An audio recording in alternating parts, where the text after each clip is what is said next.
আমন্ত্রণ দীপ্ত সংবাদে আপনাদের সাথে আছি আমি ইয়াসমিন সুমনা।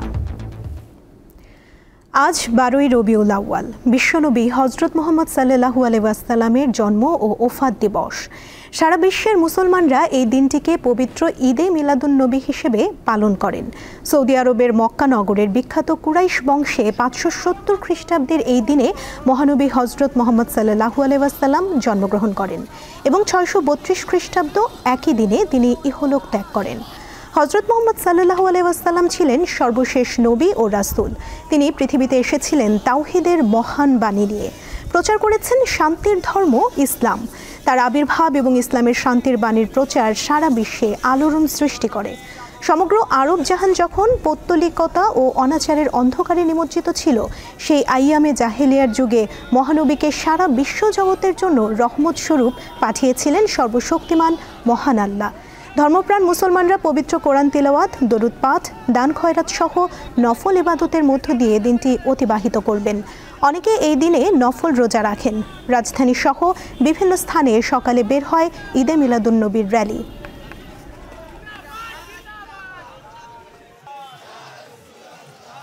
আজকের এই দিনে আমাদের প্রিয় নবী হযরত মুহাম্মদ সাল্লাল্লাহু আলাইহি ওয়াসাল্লাম দিনকে প্রতিষ্ঠিত করেছিল এবং যে জন্মদিন যাকে এই পৃথিবীতে না নিয়ে আসলে পৃথিবী সৃষ্টি হতো না, এই কায়নাত সৃষ্টি হতো না। তিনার জন্মদিন উপলক্ষে মুসলিম উম্মাহকে আমাদের পক্ষ থেকে আঞ্জুমানে আশরাফিয়ার পক্ষ থেকে সকলকে মোবারকবাদ জানাচ্ছি। আল্লাহ পাক কোরআনুল কারিমে আমাদেরকে জানিয়ে দিয়েছেন, আমার নবী হলো রহমত, কোরআন হলো আল্লাহ পাকের ফজল। এই দুইটা জিনিস পেয়ে তামাম পৃথিবীবাসী খুশি, আমরাও খুশি। রাজধানীতে ঈদে মিলাদুন্নবী উদযাপনের খবর জানাতে এবারে সরাসরি যুক্ত হচ্ছেন সহকর্মী নূর আলম। নূর, দিনটি উপলক্ষে কি ধরনের কর্মসূচি পালন চলছে আর অংশগ্রহণকারীরা দিনটির মর্মবাণী নিয়ে কি বলছেন?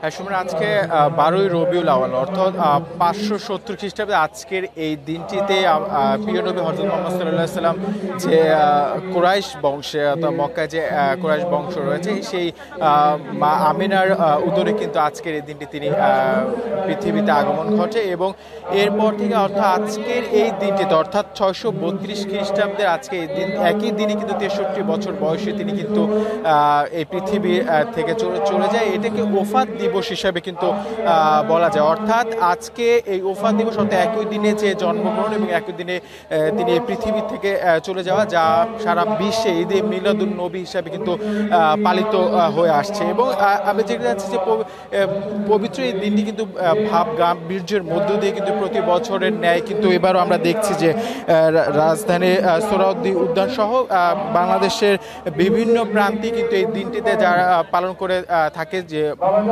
ধর্মপ্রাণ মুসলমানরা, সেই অনুযায়ী আমরা দেখেছি যে সোহরাওয়ার্দী উদ্যান এখানে আঞ্জুমানে রহমানিয়া, মইনিয়া, মাইজভান্ডারিয়া কিন্তু প্রতি বছরই এই সোহরাওয়ার্দী উদ্যান এখান থেকে যে একটি জৌলুস তারা একটা র্যালি বের করেন এবং বিভিন্ন সড়ক প্রদক্ষিণ করেই কিন্তু এখানে এসে কিন্তু আবার সেই র্যালিটি শেষ হয় এবং কিছুক্ষণ পরই হয়তোবা এই র্যালিটি শুরু হবে। যে পবিত্র ঈদে মিলাদুন্নবী উপলক্ষে আজকের যে কর্মসূচি প্রতি বছরের ন্যায় থাকে এবং এখানে তারা যে দায়িত্ব বা যারা রয়েছে অর্থাৎ ইসলামের তারা এখানে বক্তব্য রাখছেন এবং আজকের দিনে যে করণীয় বিষয়গুলো কিন্তু যে উম্মাহ এবং যারা মুসলমান সম্প্রদায় রয়েছে তাদের কাছে কিন্তু আসলে বলে দিচ্ছেন এই বাণী। অর্থাৎ এই দিনটিতে আপনি জানেন যে হযরত মুহাম্মদ সাল্লাল্লাহু আলাইহি ওয়াসাল্লাম জন্মের তিনি যখন পৃথিবীতে আগমন ঘটে তার আগে কিন্তু যে আমরা দেখি যে বা যেটা আমরা ইতিহাসের মাধ্যমে জানি যে আইয়ামে জাহেলিয়ার যে যুগটা অর্থাৎ অন্ধকারাচ্ছন্ন যে যুগ, তারপরে সকল আধার অর্থাৎ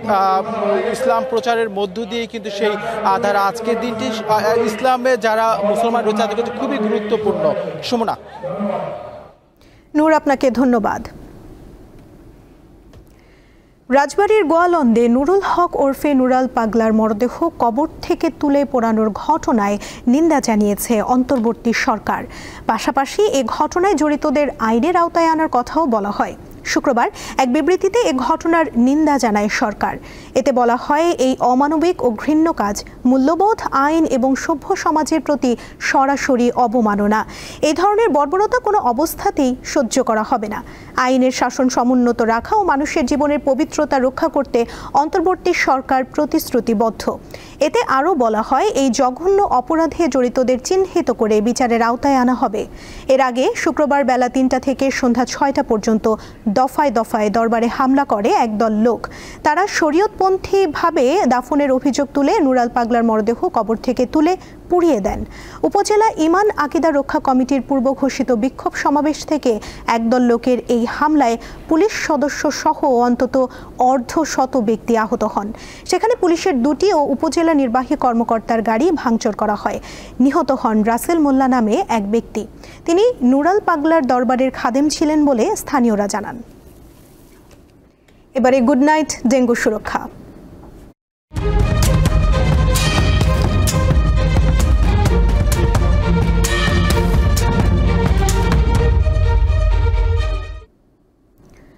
জলবায়ু পরিবর্তন ও অপরিকল্পিত নগরায়নের কারণে রাজধানী সহ সারা দেশেই বাড়ছে এডিস মশা। বছর জুড়ে রাস্তার কাজ, দুর্বল পয়ঃনিষ্কাশন ব্যবস্থা আর মশা নিধনে সিটি কর্পোরেশনের উদাসীনতায় এডিস মশা বাড়ছে বলে মত বিশেষজ্ঞদের। ডেঙ্গু রোগী এখন শুধু রাজধানী নয়, পুরো দেশেই মিলছে সারা বছর। এর কারণ এডিস মশার বিস্তার। উষ্ণায়ন, লবণাক্ততার প্রভাব, বৃষ্টিপাতের হেরফের, তাপমাত্রার পরিবর্তন, এসবের সঙ্গে ডেঙ্গুর জীবাণুবাহী এডিস মশা বিস্তারের প্রত্যক্ষ ও পরোক্ষ সম্পর্ক আছে বলে জানিয়েছেন বিশেষজ্ঞরা। দায় আছে অপরিকল্পিত নগরায়ন ও দুর্বল বর্জ্য ব্যবস্থাপনার। শহরটি যদি অপরিকল্পিতভাবে তৈরি হয়, যেখানে ড্রেনেজ সিস্টেম সঠিকভাবে করা নাই বা ওয়াটার সাপ্লাই সিস্টেম যদি সঠিকভাবে করা না থাকে, তাহলে সেখানে ওয়াটার লগিং হয়। অথবা যেখানে ওয়াটার সাপ্লাই সিস্টেম নাই, সেখানে মানুষজন বিল্ডিংয়ের ভিতরে তার পানি জমিয়ে রাখছে, সেই পানিতে এডিস মশা হচ্ছে। স্বাস্থ্য অধিদপ্তরের তথ্যে দেখা যায়, নির্মাণাধীন ভবন, বাসাবাড়ির লিফট, এমনকি গ্রিলের কার্নিশেও এডিস মশার লার্ভা পাওয়া যাচ্ছে। সাংবৎসরিক আপনার এই যে নির্মাণের কাজ চলছে এবং নির্মাণ সাইটে আপনার পানি জমবে, নির্মাণের কাজে ওরা পানি ব্যবহার করে। আর বৃষ্টি যেটা, আর আমাদের এবারকার বৃষ্টির প্যাটার্নটা দেখবেন খুব মুষলধারে বৃষ্টি কিন্তু কম হচ্ছে। অল্প 20-30 মিনিট ঝিরঝির বৃষ্টি হলো, ওই বৃষ্টি থেমে গেল, তার মানে হচ্ছে পানিটা জমে থাকলো। মশা খুব যদি মুষলধারে বৃষ্টি হতো তাহলে কিন্তু মশা ধুয়ে চলে যেত। তারা বলেন, একমাত্র সচেতনতা ও সদিচ্ছাই পারে এডিস মশার বিস্তার কমিয়ে ডেঙ্গু প্রতিরোধ করতে। জনসম্পৃক্ততা ছাড়া শুধু ওষুধ দিয়ে কিন্তু কাজ হবে না, এটা পরীক্ষিত। লাবণী গুহ, দীপ্ত সংবাদ, ঢাকা। ঢাকা বিশ্ববিদ্যালয়ের প্রশাসনিক দুর্বলতার উন্নতি, নিরাপত্তা, শিক্ষার্থীদের উন্নত খাবার ও আবাসনের ব্যবস্থা করা এবং গবেষণাকে গুরুত্ব দেওয়ার অঙ্গীকার করেছেন ডাকসু নির্বাচনে জিএস প্রার্থীরা। শুক্রবার এক বিতর্ক অনুষ্ঠানে প্রার্থীরা বলেন, নির্বাচনে জয়ী হলে শিক্ষার্থীদের অধিকার রক্ষায় কাজ করবেন তারা। আসন্ন ঢাকা বিশ্ববিদ্যালয় কেন্দ্রীয় ছাত্র সংসদ, ডাকসু ও হল সংসদ নির্বাচন উপলক্ষে জিএস প্রার্থীদের নিয়ে নির্বাচনী বিতর্কের আয়োজন করেছে বিশ্ববিদ্যালয় প্রশাসন। শুক্রবার টিএসসি অডিটোরিয়ামে ঢাকা বিশ্ববিদ্যালয় ডিবেটিং সোসাইটির সহযোগিতায় এই অনুষ্ঠানের আয়োজন করা হয়। এতে 6 জন জিএস প্রার্থী অংশ নেন। নির্বাচিত হলে তাদের পরিকল্পনা ও কার্যক্রমের রূপরেখা জানতে চাওয়া হয়। বিশ্ববিদ্যালয়ের পরিবেশ, হলে থাকা ও খাবারের মান উন্নয়ন, গবেষণা বান্ধব ও রাজনৈতিক প্রভাব মুক্ত ক্যাম্পাস সহ শিক্ষার্থীদের অধিকার রক্ষায় প্রতিশ্রুতি তুলে ধরেন প্রার্থীরা। আপনারা আমাকে এই জন্য নির্বাচন করবেন, কারণ 5ই আগস্টের পূর্বে আমার আছে সংগ্রামের ইতিহাস এবং 5ই আগস্টের পরবর্তীতে আমার আছে শিক্ষার্থী বান্ধব পরিবেশ নিশ্চিত করার একটি দীর্ঘ সংগ্রাম। এই জন্য আপনারা আমাকে নির্বাচিত করবেন বলে আমার বিশ্বাস। লজিক্যাল কতগুলো সলিউশন হয়, যেটা বেস্ট অপশন হয় সেটাই আমি ইমপ্লিমেন্ট করব। তো শিক্ষার্থীদের সমস্যা, শিক্ষার্থীদের ইশতেহারই হলো আমার ইশতেহার। ঢাকা বিশ্ববিদ্যালয়ে যে ফাংশনগুলো ঠিকভাবে করা উচিত ছিল, সেই ফাংশনগুলো ঠিকভাবে করার জন্য আমি উদ্যোগ গ্রহণ করব। আমাদের পরিকল্পনা হচ্ছে আবাসনের সংকট দূর করা, খাবারের যে অবস্থা, খাবারের কোনো মান নাই, যাচাইয়ের টেস্ট নাই, সুযোগ নাই, এগুলোকে একটা শৃঙ্খলা নিয়ে আসা, বিশ্ববিদ্যালয়ে একটি নিরাপদ ক্যাম্পাসে পরিণত করা। কারণ এটি গবেষণামুখী বিশ্ববিদ্যালয় করতে হলে আমার এখানকার শিক্ষার্থীদের নিরাপত্তা সবার আগে। আমরা একাডেমিক ক্যাম্পাস গঠন করতে চাই, যে ক্যাম্পাসের সবচেয়ে বেশি ফোকাস থাকবে আমাদের শিক্ষাঙ্গন নিয়ে। পরে উপস্থিত দর্শকদের প্রশ্নের জবাব জবাব দেন জিএস প্রার্থীরা। ঢাকা বিশ্ববিদ্যালয় যদি বাজেট বাস্তবায়নে তার সততা এবং নির্ভরতা দেখাতে পারে, তাহলে সিএসআর যে প্রোগ্রাম আছে বিভিন্ন কোম্পানিগুলো তাদের নিজের পক্ষ থেকে ঢাকা বিশ্ববিদ্যালয়ের উন্নয়নের জন্য তারা এগিয়ে আসবে ইনশাআল্লাহ। আমাদের দল, আমাদের যে দলের সহযোগী সংগঠন বাংলাদেশ জাতীয়তাবাদী দল বিএনপি, তারা যদি ক্ষমতায় যায় বরং আমরা আরো বেশি দায়িত্বশীলতার পরিচয় দিব। আর ক্যাম্পাসের শিক্ষার্থীরা যিনি যে ড্রেসে ফ্রেন্ডলি ফিল করেন তার কমফোর্ট জোন অনুযায়ী সে তার ড্রেস পরবে। আমার দায়িত্ব না তাকে মোরাল পুলিশিং করা। কেউ বুরকা পরলেও তাকে থামাতে পারবেন না, কেউ টি শার্ট পরলেও তাকে থামাতে পারবেন না। কেন আজকে আমাদের এতদিন পরে আমাদের একটি সিট, একটি আসন, একটি টেবিলের জন্য লড়াই করতে হবে? আমাদের লাইব্রেরির সুবিধার জন্য কেন আমাদের লড়াই করতে হবে, সেটি নিয়ে রাষ্ট্রকে প্রশ্ন করতে হবে। 3 পর্বের বিতর্ক শেষে প্রার্থীরা একে অন্যের বিষয়ে যুক্তিতর্ক উপস্থাপন করেন। এছাড়া ভোটারদের অংশগ্রহণেরও আহ্বান জানান তারা। এটা আপনাদেরকে অপশনাল হিসেবে রাখছি। মেহেদী হাসান, দীপ্ত সংবাদ, ঢাকা।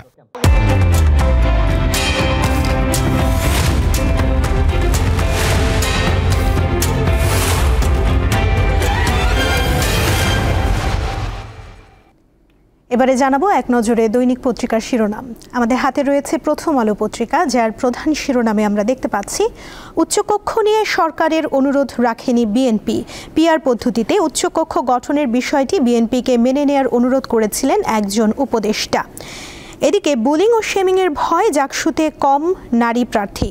1998 সালের ধর্ষণ বিরোধী আন্দোলন কিংবা 24-এর গণ অভ্যুত্থান, জাবিতে যে কোনো আন্দোলনে সামনের সারিতে ছিলেন নারী শিক্ষার্থীরা। এদিকে ডাকসু নির্বাচন নিয়ে বাকেরকে সমর্থন দিয়ে সরে দাঁড়ালেন মাহিন। আরও দেখতে পাচ্ছি আজ পবিত্র ঈদে মিলাদুন্নবী সাল্লাল্লাহু আলাইহি ওয়াসাল্লাম, এ নিয়ে রয়েছে একটি প্রতিবেদন। দৈনিক ইত্তেফাক পত্রিকার প্রধান শিরোনামে আমরা দেখতে পাচ্ছি মেধা পাচার বাড়ছে উদ্বেগজনক হারে। 2 দশকে উচ্চশিক্ষার জন্য বিদেশে যাওয়া শিক্ষার্থী বেড়েছে 3 গুণ। 90% বিদেশে চাকরি নিয়ে স্থায়ী আবাস গড়েন। বিদেশগামী শিক্ষার্থীদের পেছনে বছরে ব্যয় 8,000 কোটি টাকা। এদিকে আজ পবিত্র ঈদে মিলাদুন্নবী সাল্লাল্লাহু আলাইহি ওয়াসাল্লাম, এ নিয়ে দৈনিক ইত্তেফাকেও একটি প্রতিবেদন দেখতে পাচ্ছি। এদিকে মহানবীর অনুপম জীবনাদর্শ বিশ্বের শান্তি নিশ্চিত করতে পারে বললেন প্রধান উপদেষ্টা। আরও রয়েছে গোয়ালন্দে দরবারে হামলা, কবর থেকে তুলে পোড়ানো হলো লাশ। সংঘর্ষে 1 জন নিহত, আহত অর্ধশতাধিক। সমকাল পত্রিকার প্রধান শিরোনামে রয়েছে জুলাই সনদ বাস্তবায়নে নিজেদের অবস্থানে অনড় 3 দল। এনসিপি গণপরিষদই চায়, জামায়াত চাইবে গণভোট। এদিকে অভিযান আটকে দিলেন দখলদাররা। দেখে নিলাম আজকের দৈনিক পত্রিকার শিরোনামগুলো। দর্শক, এই ছিল এখনকার মতো। এরপর দুপুর 1টায় বাণিজ্য সংবাদ দেখার আমন্ত্রণ রইল। এছাড়া আরও তথ্য পেতে যুক্ত থাকুন দীপ্ত ডিজিটাল প্ল্যাটফর্মের সাথে। ধন্যবাদ সবাইকে।